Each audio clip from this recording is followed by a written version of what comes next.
Dear ladies and gentlemen, dear colleagues and friends, I'm very happy to welcome you to a new reality summer study.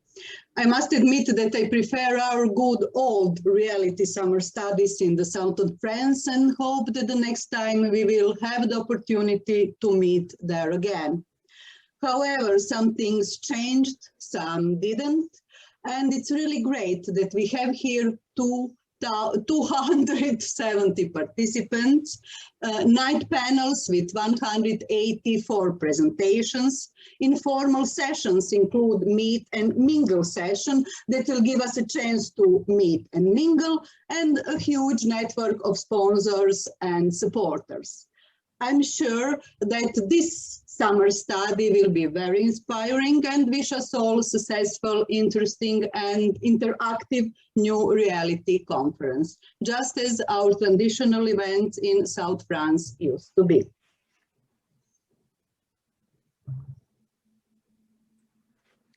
So thank you, Vesna, and thank you everybody for being here. It's nice to see you, everybody, even virtually. But we have no alternatives for this year, so it's okay like this. Just introducing a little bit the eceee and the summer study. eceee and its conference has represented since more than almost 30 years the frontier in energy efficiency, policy, research, discussion, and all of us, we know it quite well. The heart of the event is you. So this time it's you in your home or in your office. It's a pity, but the presentations, the plenary sessions and all the discussion will be active, and you are in the center of the conference even this time. So welcome to all of you.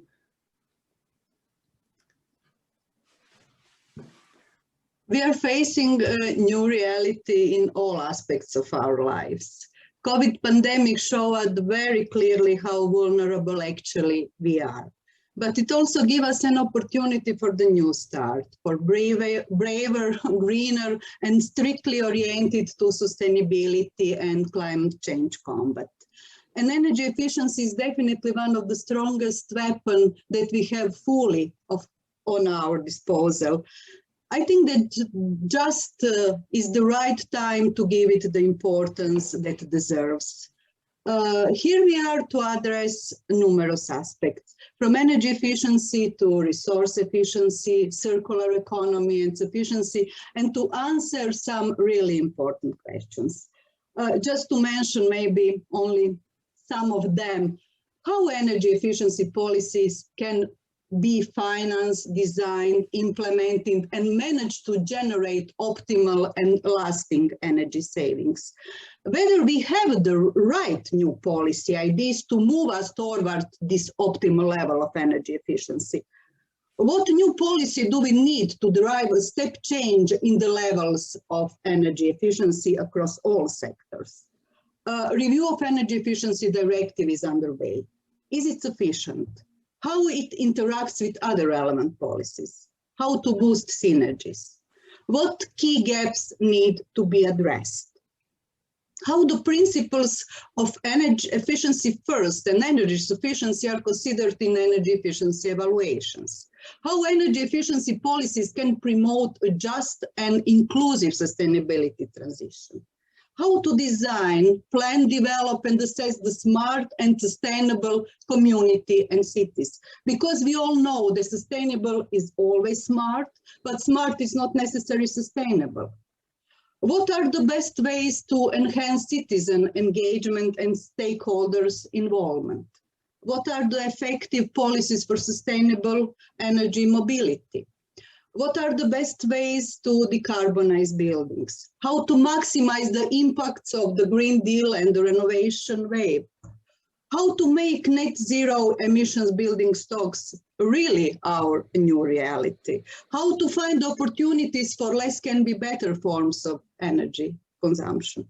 As we all see, as we all know, there are a huge number of questions, and here we are this week to find the best answers.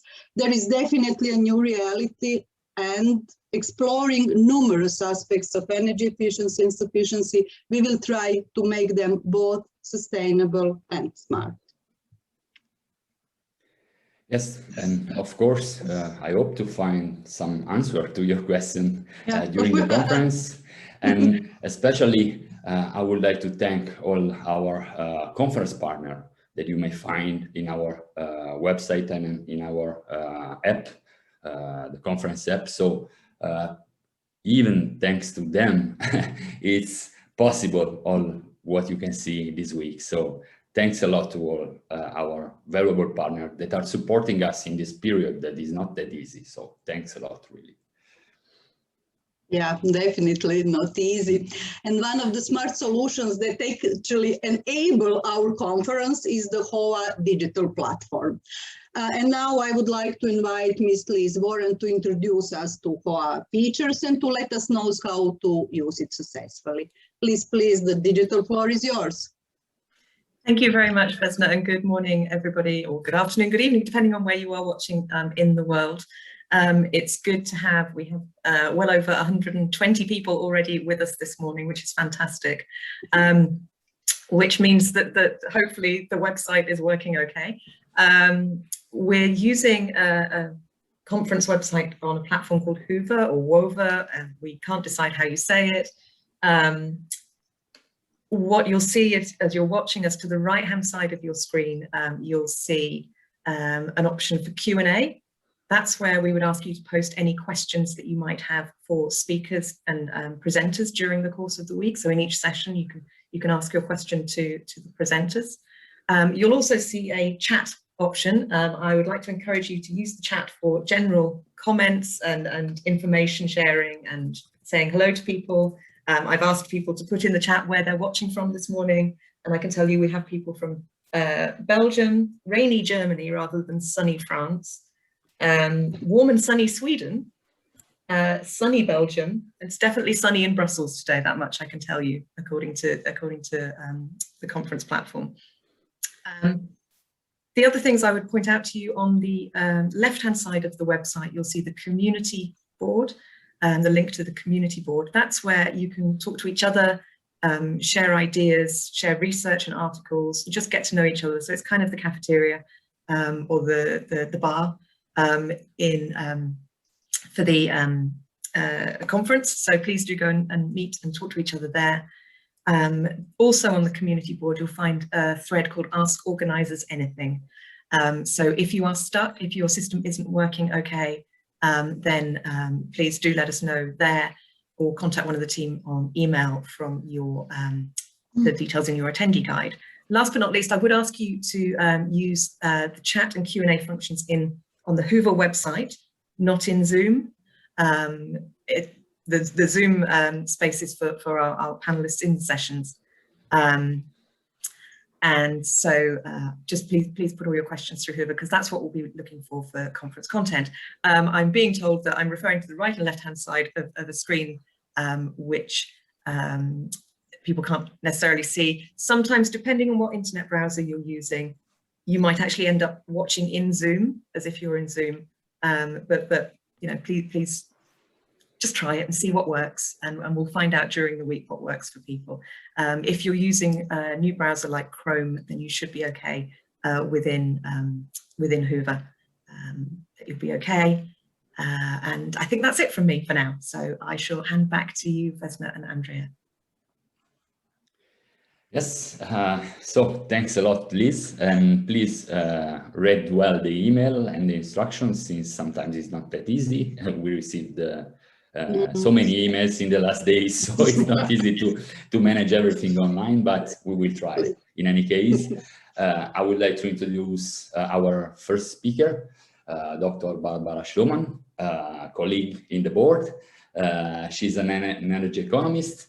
She's head of the Energy Policy Business Unit at the Fraunhofer Institute for System and Innovation Research, eceee, in Karlsruhe. Since 2011, she is a member of the board of eceee. Since September 2020, is also a member of the German Council of Experts on Climate Change, who supports the federal government in the application of the Federal Climate Change Act.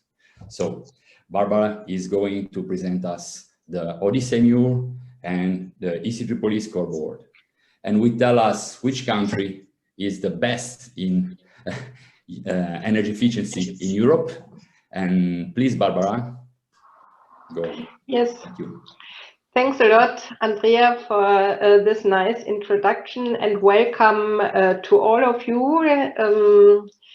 It's really great to have you all here in the plenary, though I will be not the last to say it's a pity not to personally meet in the south of France, but here in the rainy Germany. But nevertheless, I'm looking forward to a really great summer study.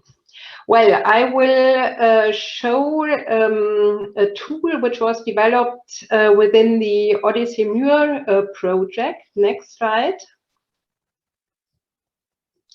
And I will give first a quick look at the history of this tool, the so-called energy efficiency scoreboard within the project eceee and the role of eceee here. As many of you may know, eceee is a large EU project which is ongoing for more than 25 years now. It's coordinated from the beginning by Didier Bosboeuf from ADEME, the French Energy Agency, and it has project partners in all EU member states, as well as UK, Norway, Switzerland, and Serbia. The heart of the project are two large databases, the eceee database on energy efficiency indicators and the MUIR database on energy efficiency policies. And around this database, several tools were developed which should help the users to make the best of both databases. And our most recent tool in the project is the Energy Efficiency Scoreboard, which is a benchmarking tool to compare the energy efficiency performance of all European countries included in that project. And it's important to mention that this scoreboard was mainly developed by my colleague at Fraunhofer, Wolfgang Eichhammer, and maybe some of you may remember his presentation on earlier stage of this tool at the last summer study plenary 2 years ago in the south of France. And in the beginning, we really started with two separate scoreboards, one for indicators and one for policies.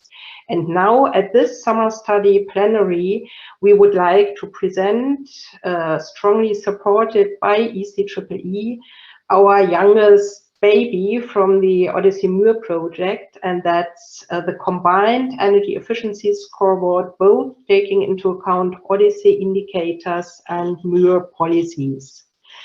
And compared to other energy efficiency benchmarking tools, many of you may know the famous eceee scorecard. This scoreboard is especially unique because it does not only count the number of energy efficiency policies to score the countries, but it uses the quantitative impact, that is the effectiveness of policies. Next slide. Well, and why did we develop this scoreboard within the project? I think first of all, we have all the basis indicators and policies in these two databases, which makes it relatively easy to make such a comparison between countries. And we aim at raising the profile of energy efficiency. We aim at increasing transparency about progress and impacts also of energy efficiency policies. And we also want to increase learning from each other, that is, highlight successes in some countries, and also make clear where are areas for improvement in order to increase energy efficiency in a country. As I said, our scoreboard has some unique aspects.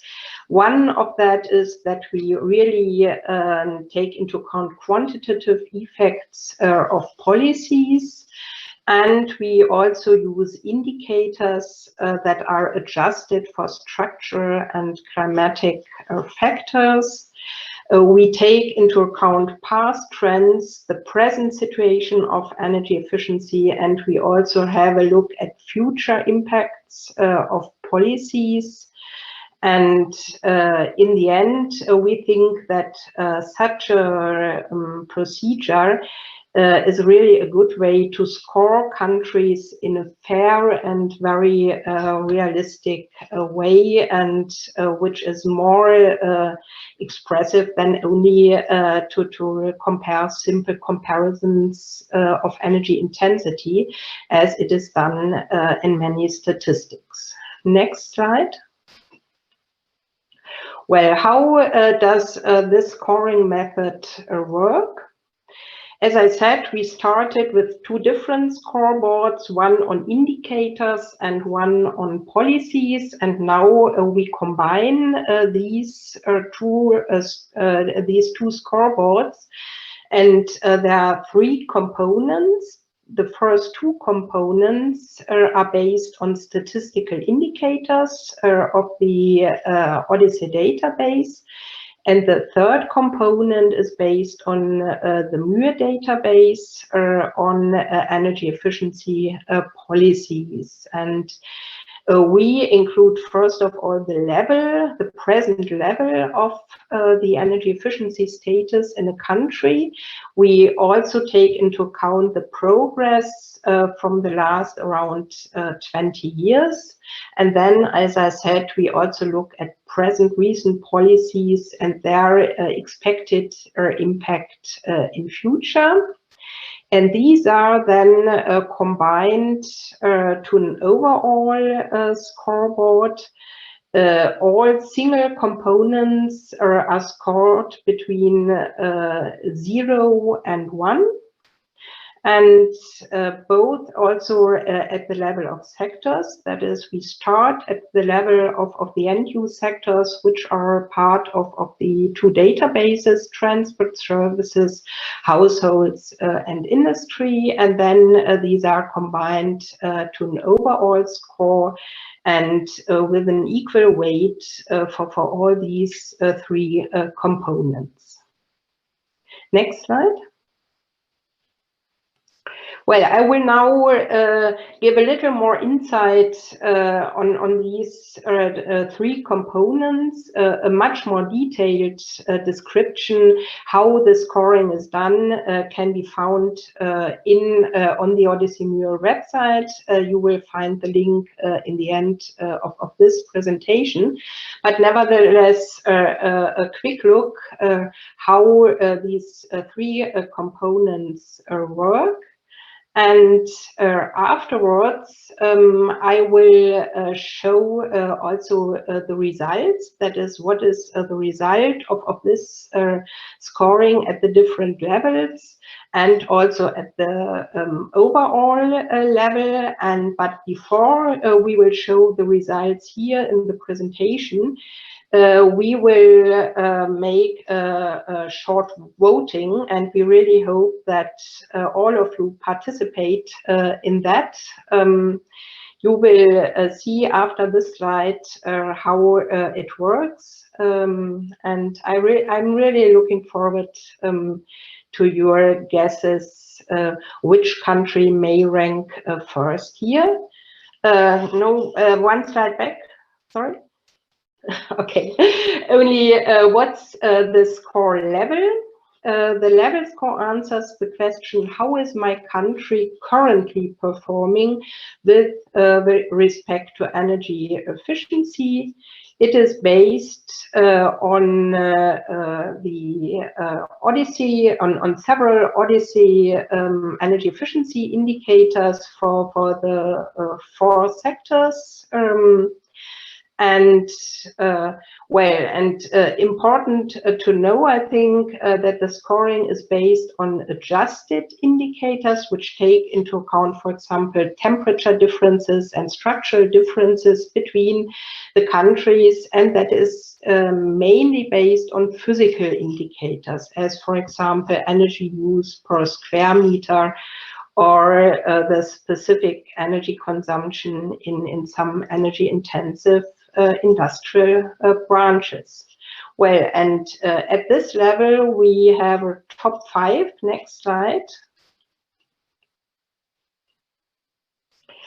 Okay, at this level, there are 5 countries which are the top, which are scoring top 5 at this level. That is the present status of energy efficiency in this country: Switzerland, Denmark, Spain, Portugal, Lithuania. And we would like to know now from you, who do you think is ranked first here at this level score? I'm really looking forward to your vote, because I think it's, well, very different countries. Switzerland is a very new country in the database, the last one which was added there together with Serbia, with a lot of interesting policies. We also have Denmark, 2 southern countries, Spain, Portugal, and Lithuania.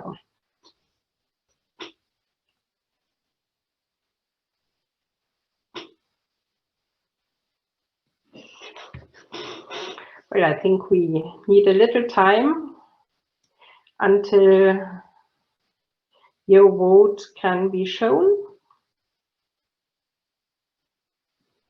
And then I can show the solution.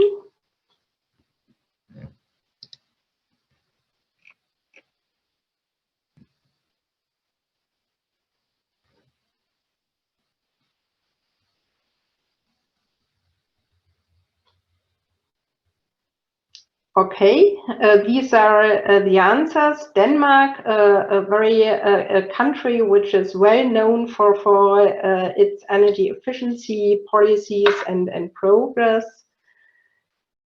is ranking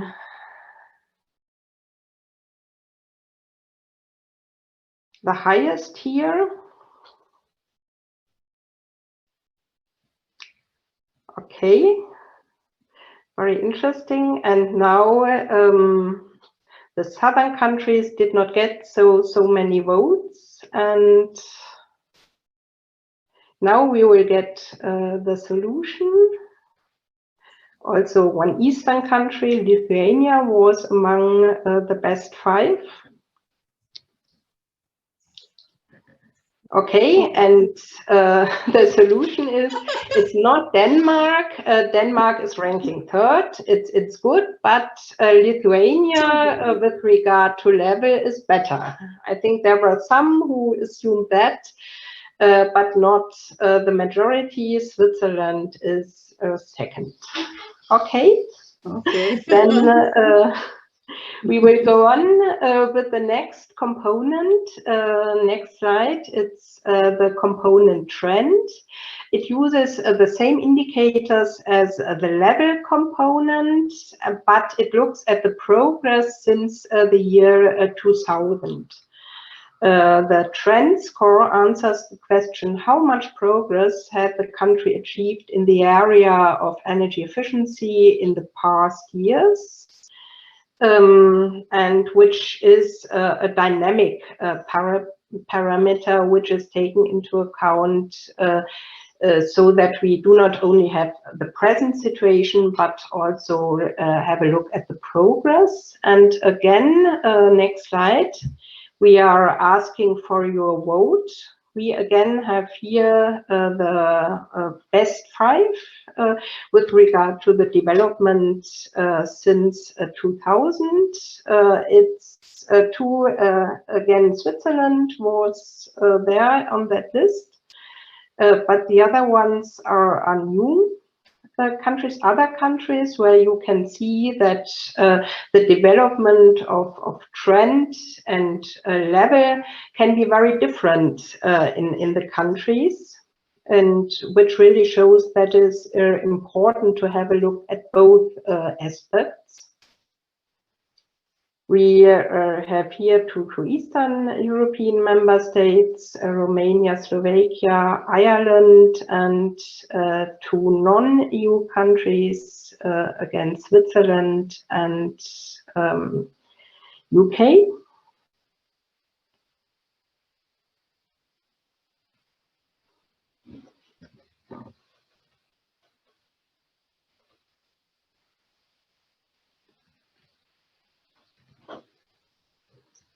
Okay, here you can now see your votes. I think there are still, okay, the picture is much more balanced, which it seems it's probably not easy to see who could be the best here in the trend score. Here it's Ireland, but a very balanced picture. Next slide. Okay, the solution is here. It's Romania, the first one, followed by Ireland and UK, and again Switzerland is also ranking very high here, and the differences between the countries are not so big here, which fits very well, I think, to your vote. Next slide. And now we are coming to the policy score, which is based on the quantification of future savings from today's policies. That is, we are looking at future impacts from recent policies. And the difference between the two components before is that we are not basing now on statistical data as for the indicators, which may be a little more objective, but that we are basing on bottom-up evaluations of policies, which assess the potential impact of these policies. And for some policies where we do not have these bottom-up evaluations, we are also basing on expert guesses. In the MUIR database, we have developed for a long time so-called expert guess on the impact of policies, which ranges between low, medium, and high, which is also used to assess the policy score. Next slide. And again, here we see several new countries. Germany, France, Finland appear first here. Switzerland and Ireland we have already seen, and we are again asking for your votes. Who do you think, with regard to interesting policies and effective policies, will rank here very high? Is it Germany, who, by the way, was a champion in the policy score some years ago? Or maybe again Switzerland, France as a new country, also with several strong policies, Ireland or Finland? Okay, here we see the votes. Germany ranks very high, France, Ireland not so high, Switzerland again, and Finland in the middle. And we will now see the solution. What's the real situation here? You will see that it's not Germany as it was, who was a champion in the past, but here it's France and Switzerland with the highest scores of both of 1, followed by Finland, Ireland, and Germany. Well, very interesting. Again, another country on the first place here, France, with several very interesting policies. Next slide.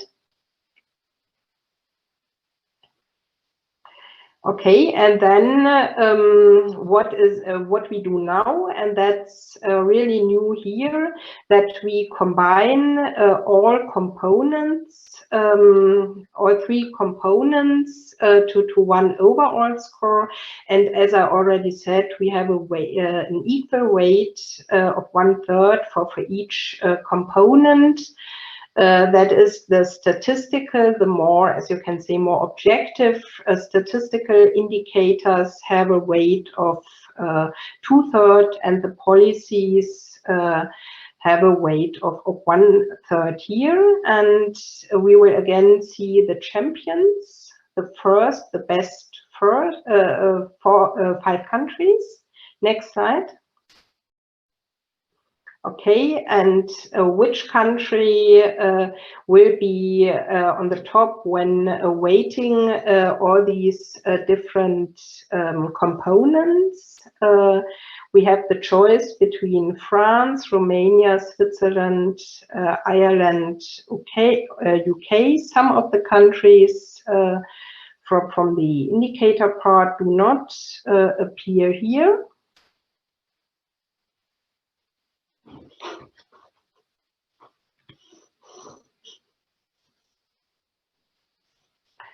And we will have a look here at the vote.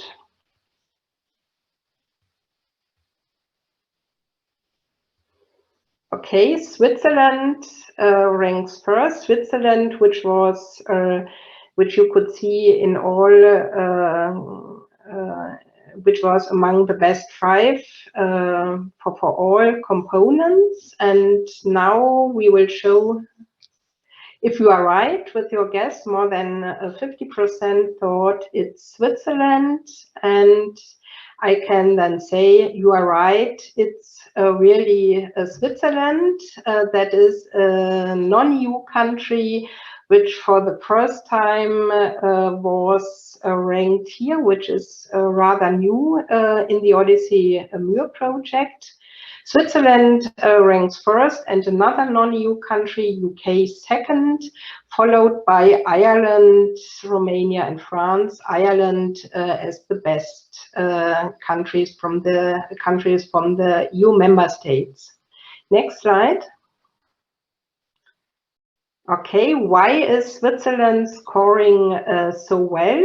Well, these are the different scores here. Best in policies, very good in the trend, and also a high level, a high score at the level.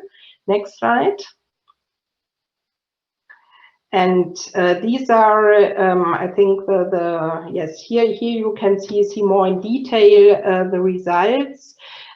Switzerland, for example, is especially strong in industrial energy efficiency policies, because you can see all these results for country if you want to have a more detailed look at that, also at the level of sectors. Next slide. Okay, and well, these are the reasons why Switzerland is the champion this year. It was top 5 in all aspects. It has a very good score for industry, and it has a very strong policy score in almost all sectors, except maybe the transport sector. And well, but on the other hand, this ranking also shows room for improvement, even for the champions. Not all is well in all countries with regard to energy efficiency. And there's, for example, the trend score, which improves slower than in some other countries. And well, that's Switzerland. And let's have a deeper look. Next slide. At Ireland, next slide.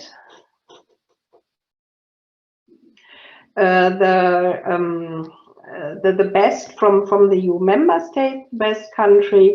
It is very strong. This country is very strong in the progress. It had a large progress, but at the level there's still some room for improvement. Next slide. Well, but this scoring also shows for Ireland what is good and where maybe some room for improvement. A high energy efficiency level in industry and household, very good in the trend, in the progress, and also some very strong policies, especially in transport and services. But nevertheless, especially in the level, there's some room for improvement for Ireland. Next slide. Well, that's an overall look at all the countries in the Odyssey database, which are scored all. We only showed the top 5, but you can also see here there the 5 best we already showed. Then we have 13 countries in the middle range and 13 in the lower range. Those 2 of them, Norway and Switzerland, Norway and Serbia, could not be scored could not get a full score because there's a lack of some data which are available for the other countries.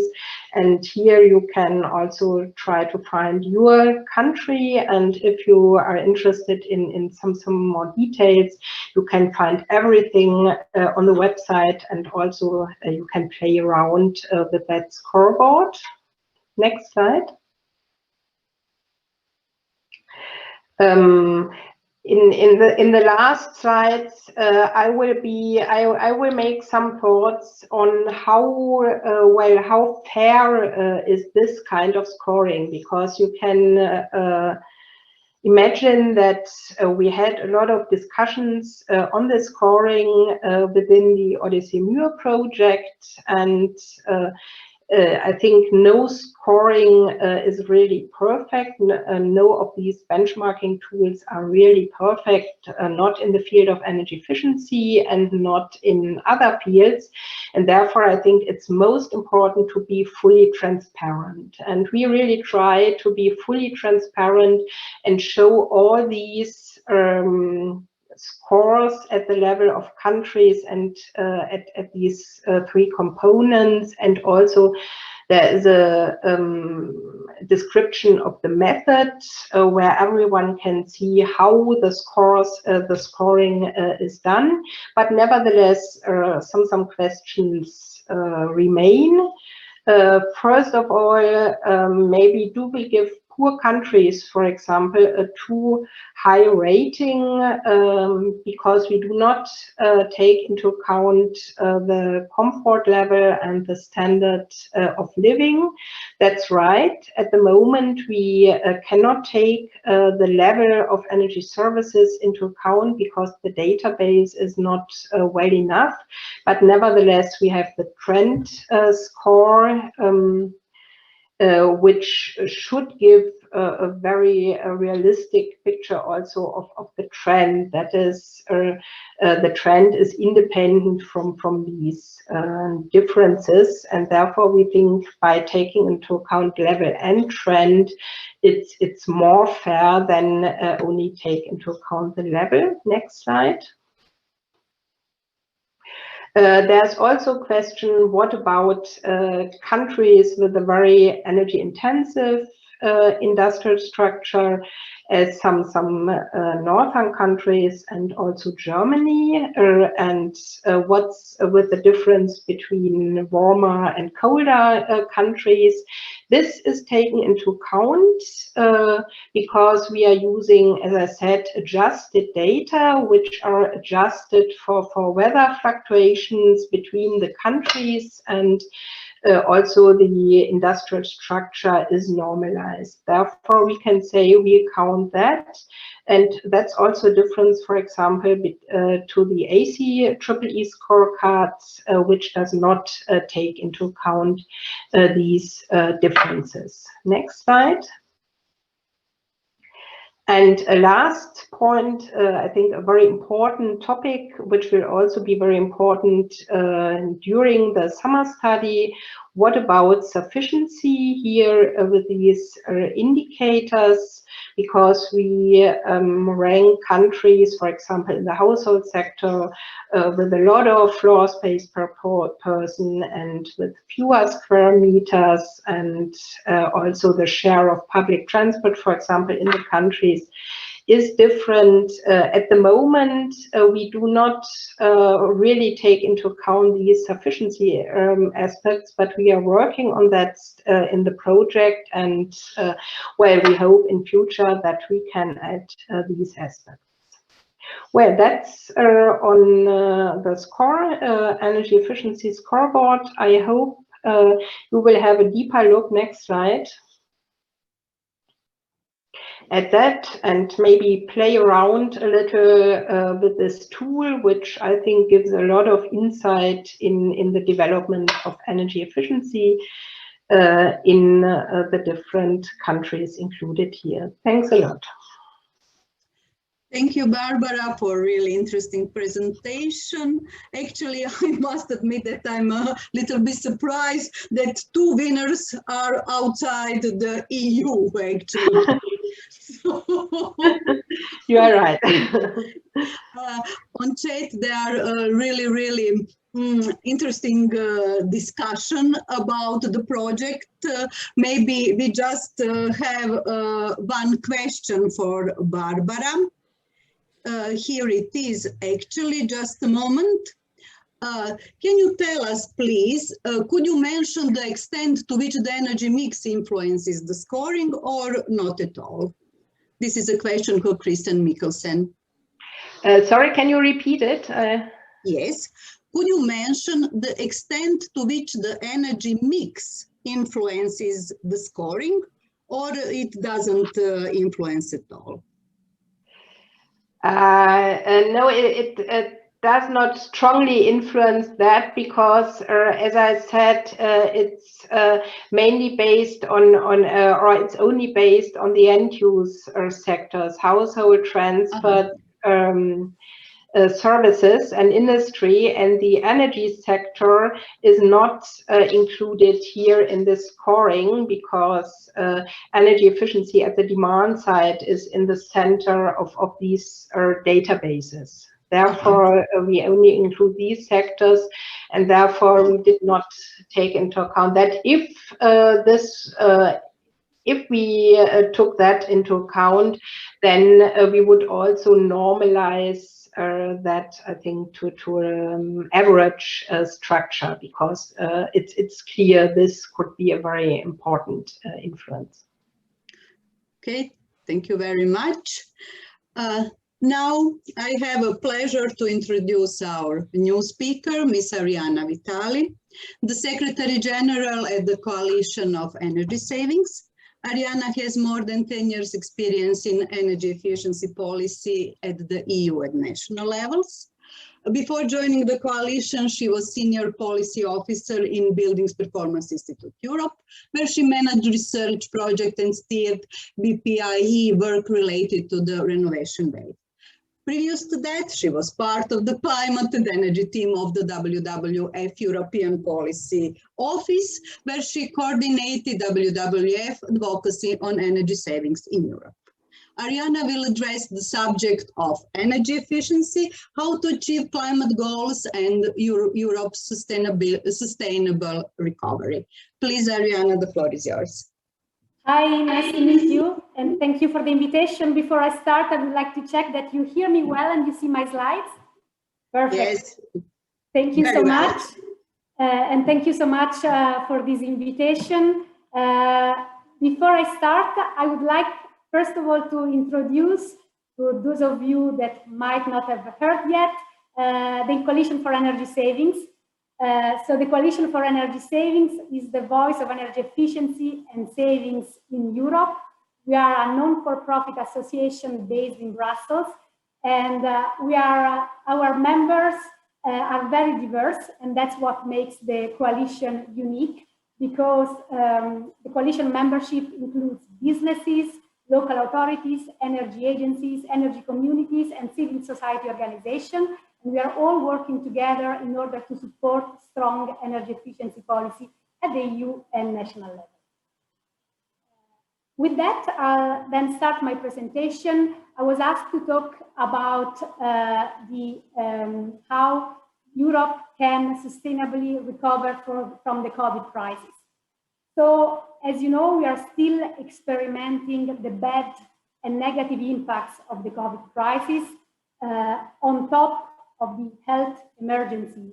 That is definitely one of the biggest negative impacts.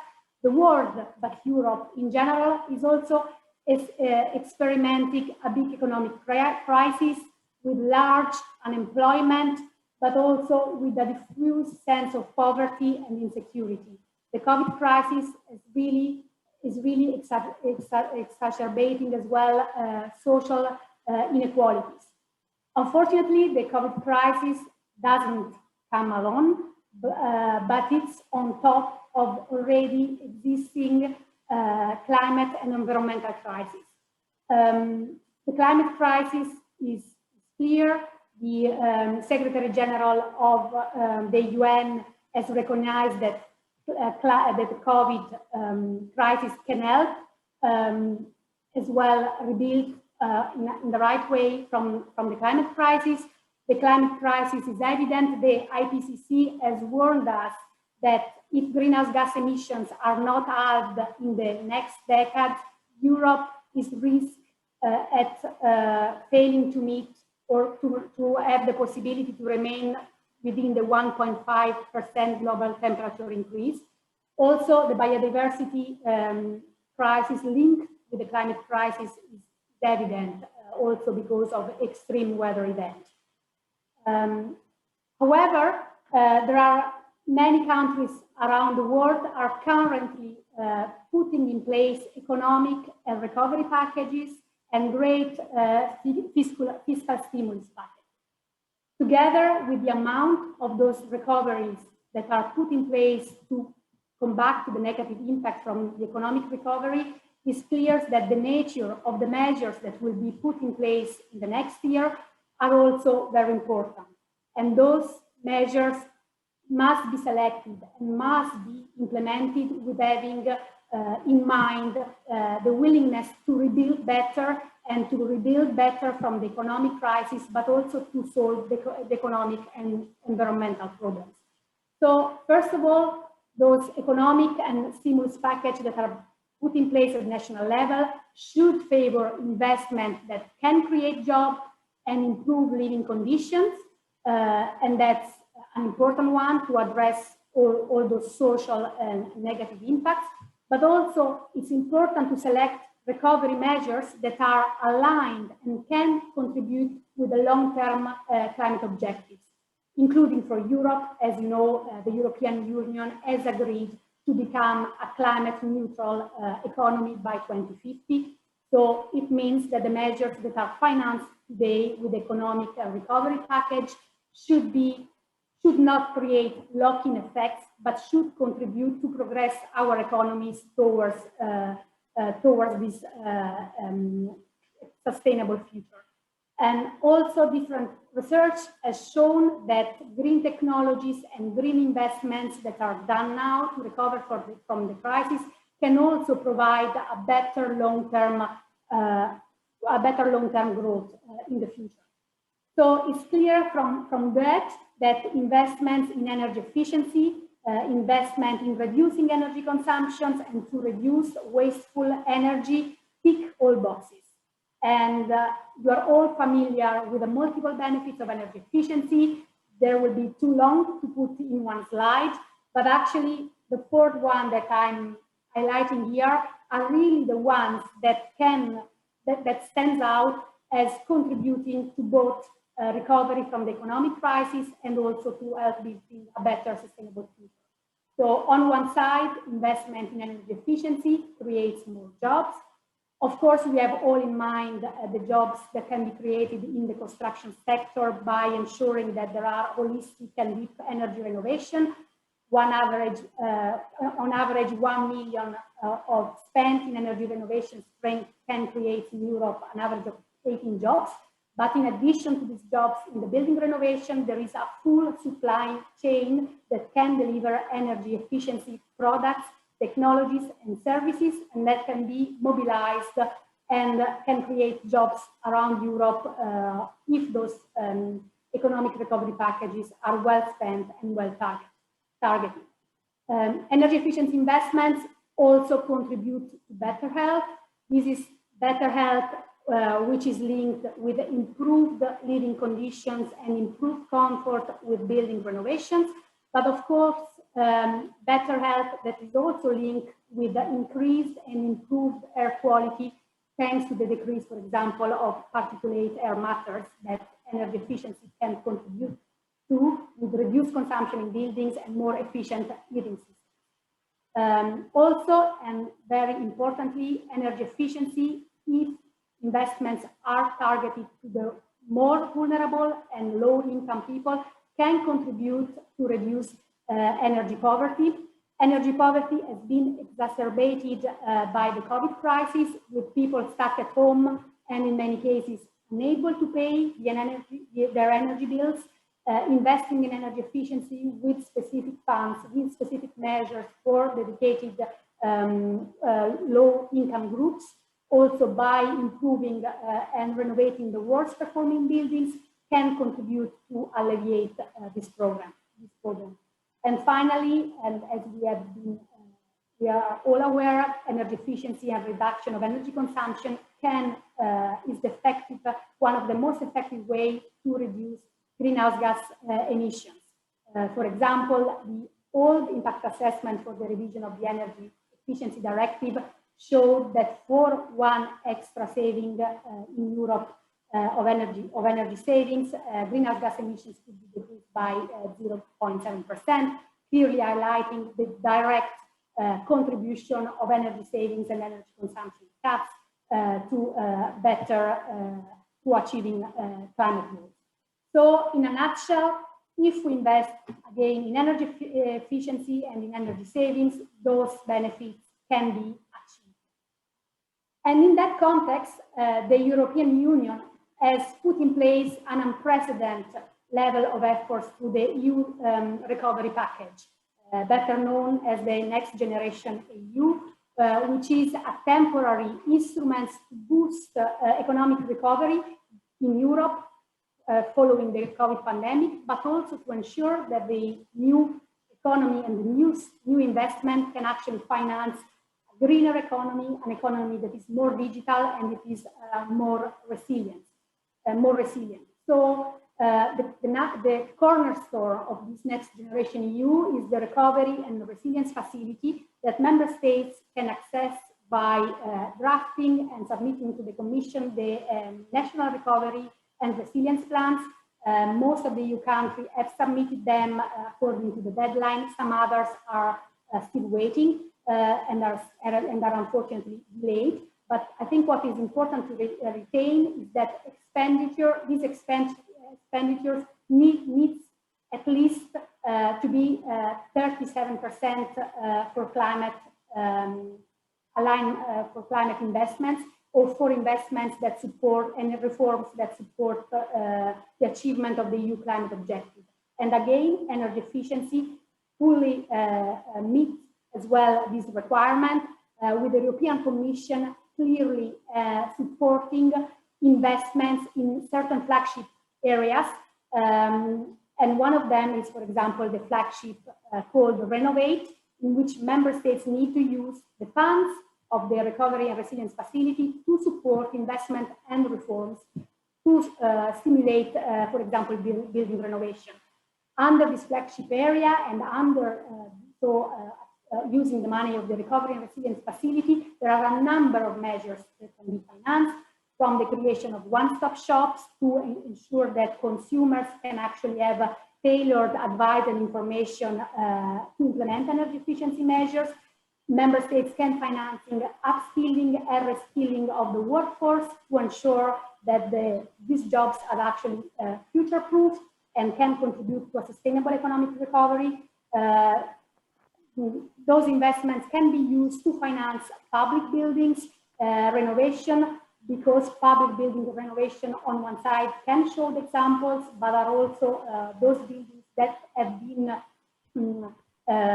that are also necessary to recover from the crisis, thanks to our hospitals, but also thanks to our schools, Europe schools, in which you need to maintain a decent air quality and distanciation.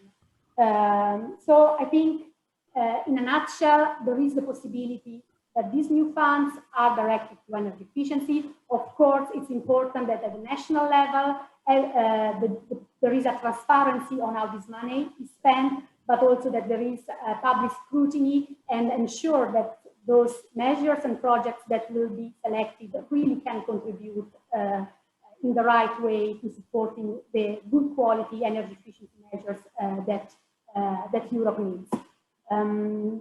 In order to improve and facilitate and create an enabling framework that can also better help the that can also spend better this money and these additional resources, the EU is also embarking in an unprecedented revision of its climate and energy legislation with a timeline for 2030.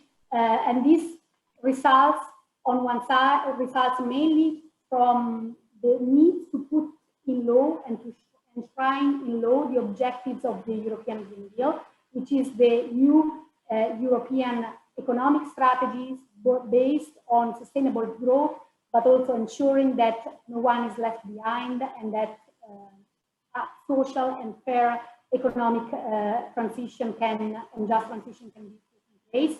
So this Fit for 55 package aims or should aim at doing so, and it also will create stability and predictability for investors and stakeholders around Europe, ensuring then that those resources available with the next generation EU can really well better spent. So a key cornerstone of this Fit for 55 package is, of course, the revision of the Energy Efficiency Directive. This directive that was created back in 2012 already revised one, but that remains the key legislative tool to ensure that energy demand reductions can be implemented in Europe. And also we hope to see there a clear mainstreaming of the energy efficiency first principle to ensure actually that reduced energy consumption can also create a more flexible, a more renewable based energy system.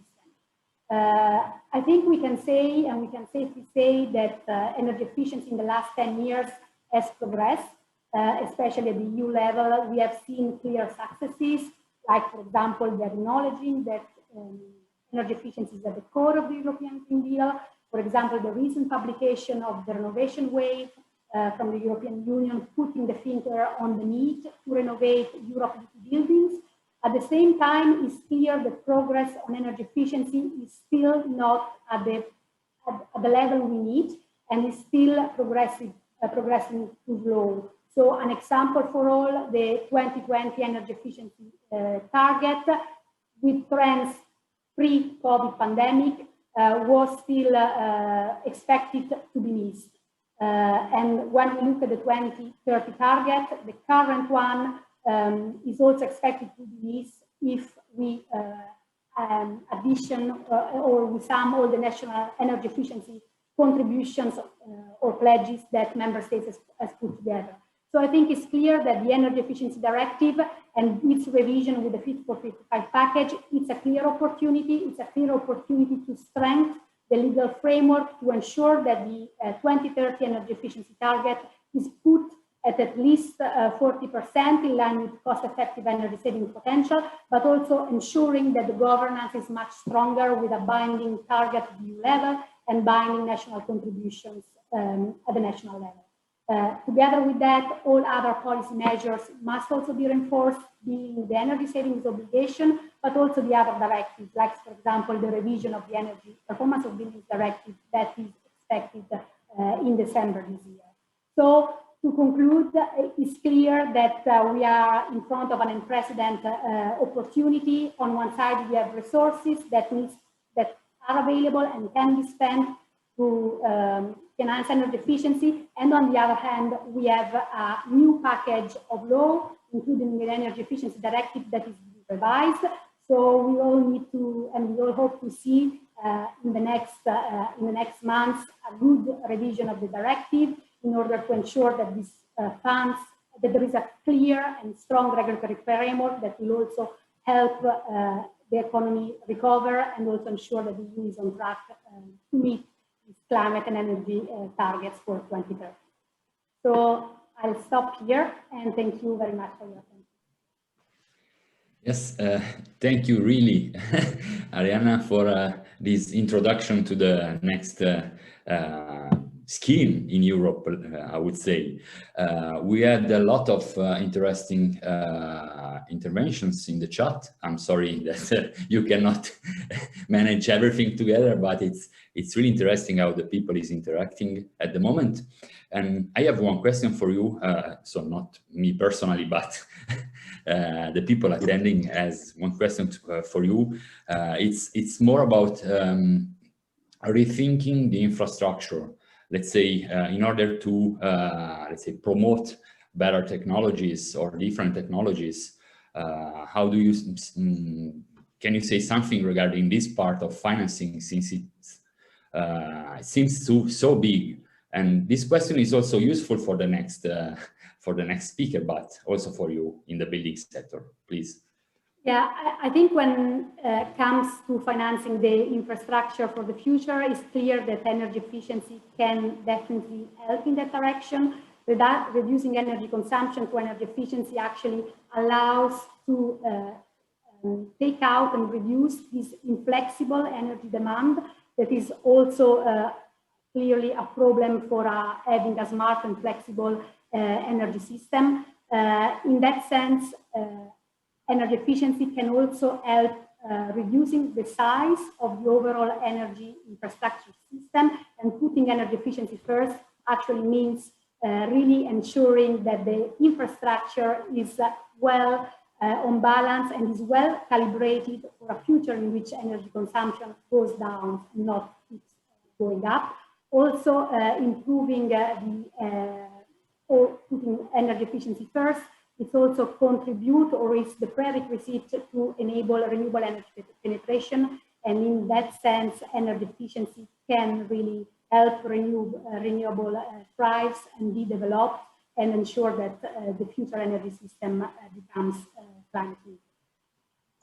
So thank you, and I hope that your thoughts will be taken from, especially the Italian government, that we all know how it's working, but all over Europe we have some problem with infrastructure. I will introduce the next speaker, Professor Jillian Enable. She's Professor of Transport and Energy at the Institute for Transport Studies in the University of Leeds. She currently leads the Transport and Mobility theme in UKRI Centre for Research on Energy Demand Solution, and co-leads the Energy for Mobility theme of the UK Energy Research Centre. She's currently acting as a board member of the Scottish National Transport Strategy Review Board, and is the only academic representative on the UK government's Electric Vehicle Energy Task Force. So Jillian has a lot to say in terms of transport, in terms of infrastructure, and she will address the relentless growth of transport energy demand, and she will ask us, and it will ask us, if enough is enough for the moment or not. We will see. Thank you for your presentation. Thank you very, very much indeed. And I'm very, very pleased to be here this morning. Okay, so transport. I know it's a little bit of the poor brother or sister in eceee, as I'll mention probably one or two times, as it's been a mission of mine for probably the last 2 decades, as I've attended eceee, to really try and get involved in mobility across the divide of domestic energy efficiency and mobility and other energy efficiency domains. So I'll leave it to you after I've finished this as to what you think how I think progress is doing on that front. Okay. So let's just set the context, which I'm sure many of you know, but we have to sort of take it all from this position, really. So transport is about a quarter of the problem, roughly. So depending on whether or not you include international aviation and shipping or not, it's between a fifth and a quarter of the carbon emissions at a European level, and pretty much that within most European nation states. The issue with transport, though, is that it's a rising problem. So unlike any other sectors, in terms of energy sectors, transport is the only one that has relentlessly continued to increase and still has emissions above its 1990 levels, or increased since 1990. So out of this picture, cars are just below 50% of the problem. And I put that on this slide really because I will be largely focusing on cars, even though it is only 50% of this particular problem. But that's just a matter of the time squeeze that we have with these kind of presentations. But also just to mention that we certainly are talking a lot now about this target of net zero emissions. In the UK, you'll know we have a Climate Change Act and a Climate Change Committee that sets down our budgets, and in its most recent budget that it set down, it has identified which areas of the economy, which areas of activity could be eligible to overshoot its emission targets by 2040, and therefore be the ones to benefit from negative emission technologies. And surface transport is not one of those. In our budget strategy, the net emissions are really only the privilege of agriculture and of aviation, and not surface transport. So we are talking about reaching absolute zero emissions for the passenger transport sector, other than for aviation. What that means is when you run the figures through in terms of taking the Paris Agreement, looking at the share of emissions allocated to the EU, allocating that down further to the nation states, and then, although we don't tend to do this, but then if you were to actually carry that on and allocate it all the way down to the car sector, the calculation works out that if we were to continue at pre-COVID levels of car and mobility consumption, if you like, the travel demands, we would have less than 9 years to, in 9 years' time, we would have blown our budget. We would have used it all up. That's pre-COVID levels. I'm not going to talk very much about my views on what COVID has done for travel and mobility, but I suffice to say, I don't actually believe that the net effect of COVID will be very significant on personal travel demands. This is a little bit of a flippant slide, but it's my way of saying, okay, so where are we at in terms of the state of the art of policy? And really, I think you can summarize policy as falling into two main areas. So one, which we all know, is electrification, which is absolutely necessary and is now going apace, which is great. But there's been a huge amount of focus on that, and in fact, a reliance on that, I would say. The other area of policy is this very vague idea of mode shift behaviour change, which I've said here is promoting cycling, because cycling is the only other area in transport, I would suggest, that gets as much passion and energises the debate as much as electrification does. And it often gets distilled down into the idea that we can take short distance car trips and swap them over to active travel mainly, and I'm going to talk a little bit about that in a moment and how effective that may or may not be. And of course, just in the last 12 months, if COVID has done anything else, it has really got us talking about the degree to which remote working and working from home in particular can sort of ride in to save us with respect to reducing the amount of travel that's done in the system. Again, I'm not going to be talking about that, but there's a whole set of papers, including one from my colleague Steve Sorrell in the transport panel. So electrification, the main thing to emphasize here is that when we are talking about carbon budgets, we have got to think about what we can do in the next 10 years. And electrification, despite the fact that it's now hopefully taking hold, will still only have a minimal impact by 2030. And I use this slide here, which is Norway, which I'm sure everybody knows is the front runner globally in terms of the share of new car registrations that are electric vehicles. And here you can see the trajectory with the red line, how that's gone. It's now even beyond that. So now more than half of all cars sold in Norway are plug-in vehicles. Of course, though, there is a lag in terms of the proportion of the cars on the road that are electric, which you can see with the black line. And then the real metric that we ought to be thinking about is the proportion of miles that are travelled by car that are done on the battery, that are electric miles. I know miles is a UK thing and yours kilometres, but you get my gist. And that's a metric that not only do we not talk about very much, but is actually very, very difficult to find. It's not quantified because it is indeed very difficult to quantify. And the reason this is a big worry is that if you look at the chart here on the left, this shows the proportion of electric or plug-in vehicles in Europe that are either pure battery electric vehicles or plug-in hybrid vehicles. So the orange bars are the plug-in hybrid vehicles. And you can see that just until very recently, the majority and certainly half of all the cars that we classify as electric vehicles have been what I would say are false electric vehicles.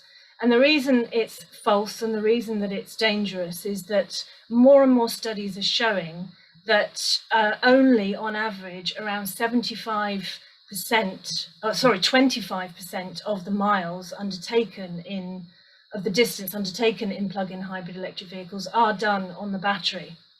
And these are very large, they tend to be large cars, heavier cars, they have both powertrains in them. So most of the policy is still not distinguishing between pure battery electric and plug-in hybrid electric vehicles. Some is, and there's some discussion and some changing of the grants and the subsidies around these vehicles, but certainly in terms of top-level targets and figures that you see around the progress that we're making, it still lumps these two things together. And the other reason why it's concerning in terms of thinking about just how much electric vehicles are going to penetrate in terms of making a difference in terms of CO2 is that the newest internal combustion engine vehicles over the last decade have been are looking like they're going to be kept for longer and longer on the roads because they're better quality. And also, as we go forward and see signals in the market that sort of try and ban ICEs potentially, certainly we have that in the UK, consumers may end up holding on to these cars for longer. So what that does suggest, again, rather flippantly, is that what we need to do from this point onwards is only manufacture very, very bad, poor quality ICE cars in order to stop this trend of longevity. The EU new vehicles regulations policy is a whole presentation on its own, and I think really would warrant some really good discussion and scrutiny and lessons across different regulatory policies. And depending on your view, you either believe it's been a great success, and of course, where would we have been without it? Things would have been much worse. Or you can look at it and really question just how badly wrong some of the trends have managed to become over the last decade. So, for instance, there was actually an increase in official tailpipe emissions between 2016 and 2020. Possibly if last year's figures, which I can't see that last year's figures are going to be normal on any level for any reason, but anyway, potentially we've turned that corner. But nevertheless, you saw an increase in emissions at the tailpipe on average new car sales. That was by the manufacturers tried to be put down to the demise of diesel after Dieselgate. But actually, analysis has shown that the reason for that increase was the greater uptake of larger cars, often lumped as and being called as SUVs, sport utility vehicles. But really, it's about the size. It's the trend towards larger and heavier vehicles. The other thing the trend to show on that slide there is the performance gap. So the gap between the official tailpipe emissions and the on-road, the real-world emissions. And that gap has been increasing. So in 2001, the gap was known to be around 10%, and that grew to 42% by 2016, as it's stabilized just recently at just under 40%. But what that means when you look at that cumulatively is that performance gap has wiped out around about half of the benefits and the improvements from the regulation itself. So this is just a slide to drive home the point about SUVs or large cars. Figures here from the UK, just demonstrating the fact that although the ratio is coming down, for every electric vehicle that's sold, and certainly pure battery electric vehicle that's sold and has been sold in the UK, it's been negated time and time over by the fact that at the other end of the market, very large cars are being sold. In the EU as a whole, these larger vehicles were only around 4% of the market in 2001, and they're right now up at almost 40% of all cars sold fall into this SUV category. Now, the SUV itself is a mixture of sort of compact and larger cars. If you take a large SUV, though, and you compare it to an equivalent large car that hasn't got the SUV type features of height and size, an SUV emits over half as much more than the equivalent non-SUV in that category. So there's real significance to this. So in terms of what we need to do, there are two main trade-offs, and I'm not saying that these aren't the most important trade-offs, they are, but we still need to look at the balance across them. So the first one, of course, is that we get rid of the petrol and diesel out of all the vehicles that are involved in the transport system. And the second way that we can decarbonise is to reduce the amount that these vehicles are used. But all the modelling that I have come across, that I've seen, whether it's at the international level actually, or the EU level, or the domestic level in the UK, down to city regions, they all suggest that even if you pulled the electric vehicle lever really, really hard right now, and actually started to ban from sale quite early some of these really large cars, you would still have to reduce the amount that we travelled by car by 2030 in order to keep within the budget. And those estimates are between about 2 to 4% per year, but year on year on year.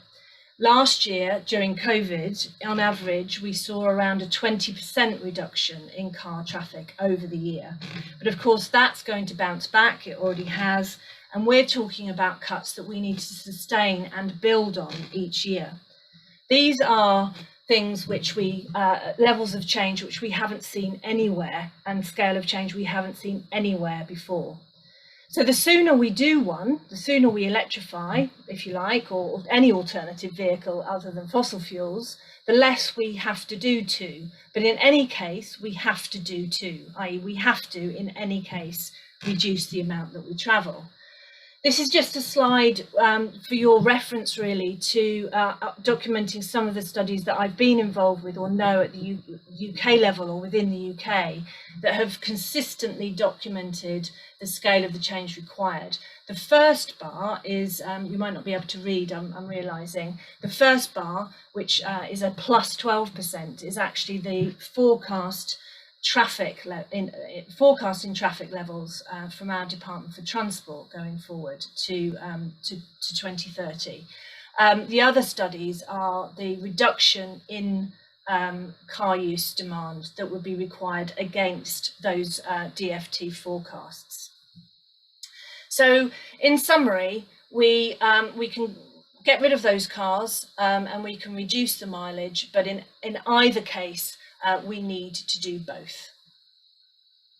So then we talk about how we may reduce that mileage. And this is the point I alluded to earlier about the sort of discussion around mode shift and to cycling in particular.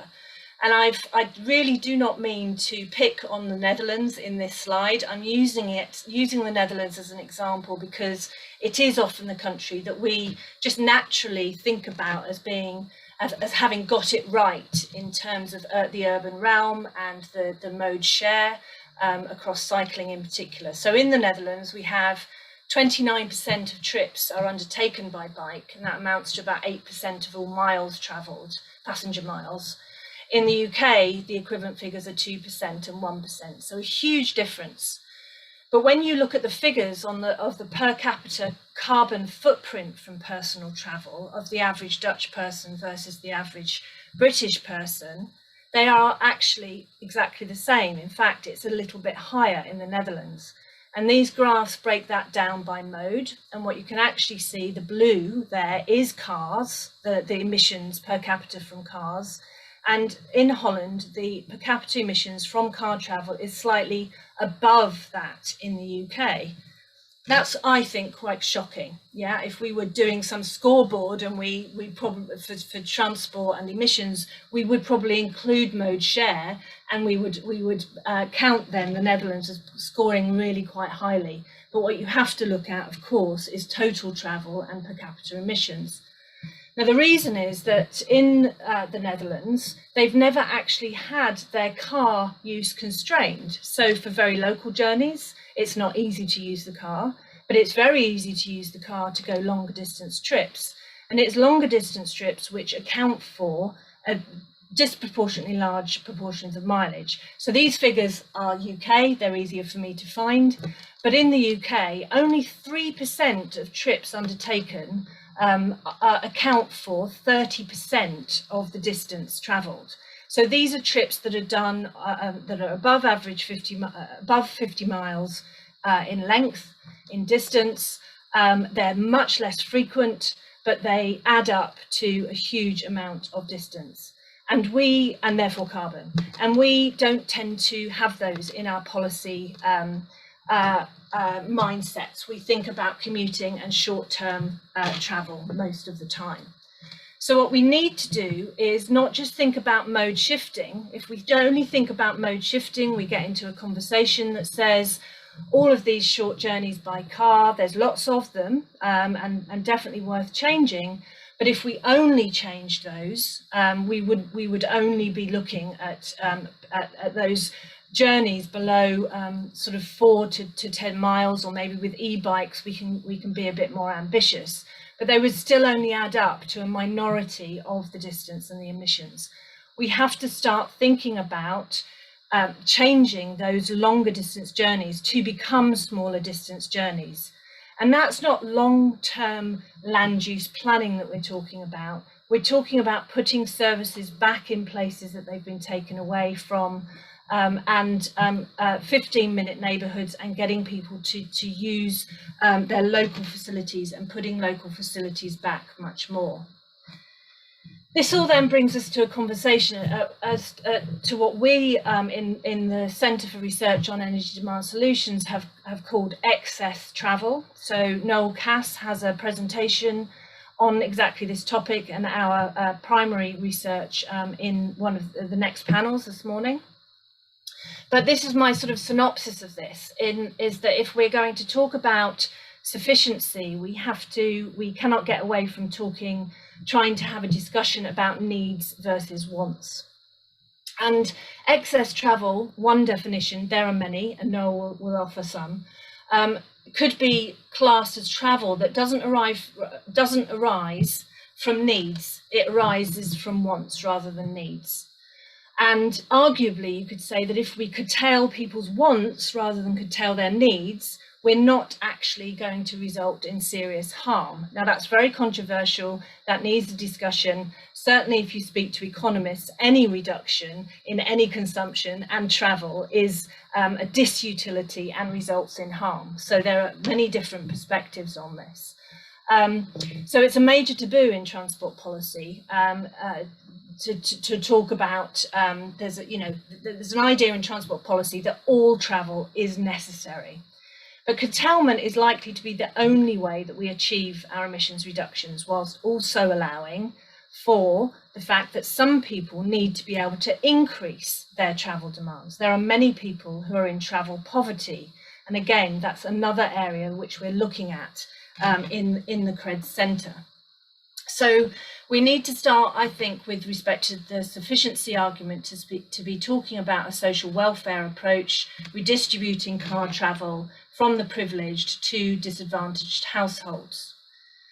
And high impact households are responsible for a very large share of the total. And we've done many calculations of this, but it's roughly, there's a sort of 80-20 rule that about 80% of the emissions or distance or whichever metric you're using is accounted for by 15 to 20% of the population. And that's the same in aviation, same in car travel. But transport emissions are actually, when you look at it, more unequally distributed than domestic energy emissions are. There's real polarization, and that polarization is very strongly linked to income. But we talk still about allowing people mobility, and talking as though that is the energy service rather than accessibility. So one question for the concept of transport sufficiency would be to ask ourselves whether, is it really mobility, an increase in mobility, that increases people's quality of life? The problem, though, with this needs versus wants discussion is that the minimum mobility needs are increasing for people because we have built our society around the car, because we don't cost in the impacts of car use enough. We are allowing our lives to be served and be slaves, if you like, to more and more mobility. So we have to account for the fact that needs in this regard are not static, they're forever increasing. And it's because we've really allowed this excessive use of mobility as a resource to grow, that we have opened up a Pandora's box of these needs versus wants and these justice dilemmas. And this is really, really a problem in transport, because most transport is generated not by transport policy, and many of the solutions don't lie in transport policy, but whether it's immigration, whether it's pensions and how much disposable income people have, the digital economy, how we do our retail, how we're working and remote working and so on. These are all things that impact on how much we travel. And it's not a case of just making policy within one domain. So we need to bring down the top, and we need to allow the bottom, those that still need transport, more mobility to come up. And that is essentially the real challenge. How do we target those high-end, those excess consumers? So there's an awful lot there. I hope it's food for thought. I'll go through these 6 points just quickly, just to sort of summarize, reiterate what I've tried to say. So the first point is that without a target to reduce the amount of travel, rather than just what we're traveling around in and which fuel we're using, we will just do more of everything. And that, again, finger pointing to the Netherlands, but the example of the Netherlands. In the Netherlands, they just do more of everything, including more of the good stuff. They do more of the bad stuff too. Without a focus away from commuting and to leisure travel, because it's leisure travel and some business travel where the long distance journeys are, including things like traveling to eceee conferences, etc., we will not reduce the amount of travel. We need policies. We need to look away from commuting and thinking that it's all about the commute. And we need to think about where we really are traveling and what really is consuming all the distance. Without a target to reduce the size of cars, not just its powertrain, we're just going to end up using more and more energy and resources to travel the same distances or even more distances, because we're trying to do all of this whilst the cost of motoring through electric motoring is going to reduce. And so we are just making the hill that we're climbing steeper and steeper. Indeed, I think we may roll back down to the bottom in a great big heap, because we'll never be able to achieve this notion of reducing the amount that we travel. And without a commitment to accessibility, so to thinking about what mobility is for, rather than just thinking about increasing mobility, we'll continue to increase the minimum mobility needs. So we can have a great discussion about needs, but if we're still making the life very car dependent, then we're not going to get anywhere. And we need to think about some really top line principles, such as should it be, could it be everybody's right to live without a car and satisfy their needs? Some real hard-hitting notions like that which focus the mind. And so without addressing the high emitters, and that is you and me, and we really, really need to admit that in every time we start to talk about the distribution of emissions and how we are going to tackle this, we have no hope of achieving climate justice, let alone social justice. So to answer my question on my title, when is enough enough? It's enough already. So thank you very much.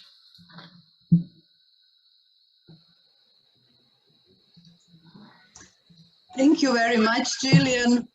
Wow, very inspiring presentation. And I agree, of course, that it is enough already, and that the transport sector is a really burning issue, and eceee will definitely pay much attention about it. It's a time, definitely. And just one very, very short question. Can you just list us 5 or 6 most effective measures to increase energy efficiency in transport, in your opinion? Okay, so it does depend at the scale that we're talking. So at a city or city region scale, okay. One of the key things is governance. How is the public transport system governed, and how is the ticketing? Is it integrated? Is it all planned together? Is it in public ownership and actually looking at where people live and where they're traveling? So there's a governance issue around putting all of the public transport together under one jurisdiction and leading that and having integrated services and ticketing. So that's one thing. Okay.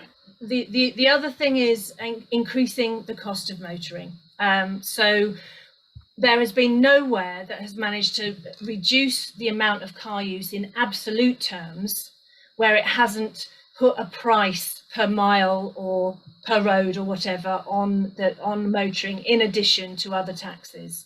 So if you don't do that, you may slow down the rate with which car travel increases, but you're not still not likely to get this absolute reduction, which is what we need until most cars are electrified. So that's a couple of things. In terms of EVs and bringing those through to the fleet, we need much stronger regulation. The EU regulation is actually not sufficient. It allows the car manufacturers with heavier vehicles to have more lenient targets, etc. There's lots and lots of loopholes. So that's all about regulation. And as I say, it'd be great to have a really, really good, healthy debate across those different domains of regulation. I've got to 3. I know I'm taking up time, but they're the main things. Let's put the public transport infrastructure into proper public ownership, which certainly from a UK point of view doesn't happen. Let's properly price the cost of motoring. And let's have stronger regulation with respect to electric vehicles. Thank you very much. Andrea, do we have some time to take some questions, or we are running out of time a little bit? Yeah, we are a little bit out of time, since in less than half an hour we will start with the session. So it's something that we need a small break into it. But what is interesting is that we may see a common view in all those interventions in the plenary. It's impressive that we have to work a lot in many fields, especially in the transport, I agree, and I will support your position into the eceee board in order to be more, to deliver more.